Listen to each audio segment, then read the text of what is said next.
रूस यूक्रेन में जारी जंग और हिंद प्रशांत महासागर में चीन की घुसपैठ के खतरे से निपटने के लिए भारतीय नेवी खुद को मजबूत करने में जुटी है। इसके लिए आत्मनिर्भर भारत के तहत स्वदेशी हथियारों पर ज्यादा जोर दिया जा रहा है। इसी कड़ी में भारत के पहले स्वदेशी विमान वाहक युद्धपोत IAC विक्रांत का समुद्र में ट्रायल चल रहा है। इस जबरदस्त युद्धपोत पर 36 से 40 लड़ाकू विमान तैनात हो सकते हैं। सूत्रों की माने तो इस पर MiG-29 के फाइटर जेट तैनात होगा। लेकिन इस वक्त चर्चा ये है कि फ्रांस की कंपनी डैसो की राफेल मरीन और अमेरिकी कंपनी बोइंग के F-18 सुपर हॉर्नेट के बीच कंपटीशन चल रहा है। अब भारतीय नौसेना किसे चुनेगी ये तो वक्त बताएगा, लेकिन हम आपको इन दोनों लड़ाकू विमानों का अंतर बताते हैं। ये बताते हैं कि कौन बेहतर है। डैसो राफेल मरीन की अधिकतम स्पीड मैक 2 है, यानी 2469.6 किलोमीटर प्रति घंटा, जबकि F-18 सुपर हॉर्नेट की स्पीड भी मैक 1.8 है, यानी 2222.4 किमी प्रति घंटा, और राफेल की रेंज 3700 किमी से ज्यादा है। वहीं सुपर हॉर्नेट की रेंज 3300 किलोमीटर है। राफेल मरीन की सर्विस सीलिंग यानी आसमान में 55,000 फीट की ऊंचाई पर उड़ सकता है, वहीं F-18 सुपर हॉर्नेट 50,000 फीट पर उड़ सकता है। ऊंचाई पर जाने की दर के मामले में राफेल हॉर्नेट पर भारी पड़ता है।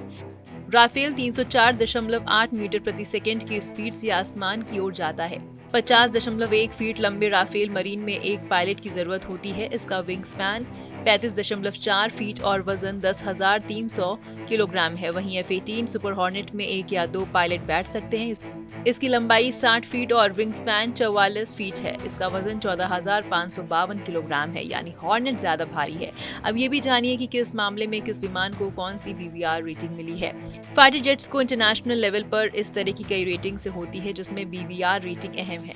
डैसो राफेल मरीन को BVR रेटिंग 100 में 90% है, जबकि सुपर हॉर्नेट को 83% है। हथियारों के मामले में राफेल को 10 में से 8.6 अंक मिलते हैं, जबकि हॉर्नेट को 10 में से 7.9 अंक। टेक्नोलॉजी में राफेल को 10 में से 8.5 और हॉर्नेट को 10 में से 8.9 अंक मिलते हैं, यानी तकनीक हॉर्नेट की अच्छी है, लेकिन हथियारों के मामले में राफेल आगे है। राफेल पर MBDA यानी Meteor beyond visual range air to air missile लग सकती है। सुपर हॉर्नेट में AIM-120 अमराम मिसाइल लगती है। रडार रेटिंग्स दोनों ही फाइटर जेट्स को एक बराबर रेटिंग मिली है। राफेल में 30 मिमी कैलिबर की GIAT-30M/719B तोप लगी है, वहीं पर हॉर्नेट में 20 मिमी कैलिबर की M61A1 वोल्कैन तोप लगी है। डिफेंस वर्ल्ड के मुताबिक भारतीय नौसेना शुरुआत में 26 फाइटर जेट खरीदना चाहती है, जिसमें 18 सिंगल सीटर और 8 ट्विन सीटर ट्रेनर्स शामिल हैं। उसने 2017 में 57 मल्टी रोल एयरक्राफ्ट के लिए रिक्वेस्ट ऑफ इंफॉर्मेशन जारी किया था। राफेल मरीन यानी राफेल M में कई बदलाव किए गए हैं, जैसे reinforced undercarriage, nose wheel, बड़ा अरेस्ट हुक, इंटीग्रेटेड सीढ़ी। राफेल M ने जनवरी 2022 में गोवा में INS हंसा पर मौजूद शोर बेस्ड टेस्ट फैसिलिटी में कई तरह के ट्रायल्स भी दिए थे। इसके अलावा फाइटर जेट को भारतीय जरूरतों के हिसाब से कई तरह की जांच प्रक्रियाओं से गुजारा जा रहा है, क्योंकि इसमें परमाणु हथियार भी लगेंगे। मेटियोर, स्कैल्प और हैमर मिसाइलों को लगाने की बात चल रही है। F-18 सुपर हॉर्नेट की जांच प्रक्रिया मार्च में शुरू हुई थी। इसके आधुनिक विमान ब्लॉक 3 ने कई हाई प्रोफाइल स्की जंप पूरे किए हैं। इस वीडियो पर क्या है आपकी राय, कमेंट सेक्शन में जरूर बताएं। देश विदेश की तमाम बड़ी खबरों से जुड़े रहने के लिए आप सब्सक्राइब करें हमारे YouTube चैनल TV9 डिजिटल।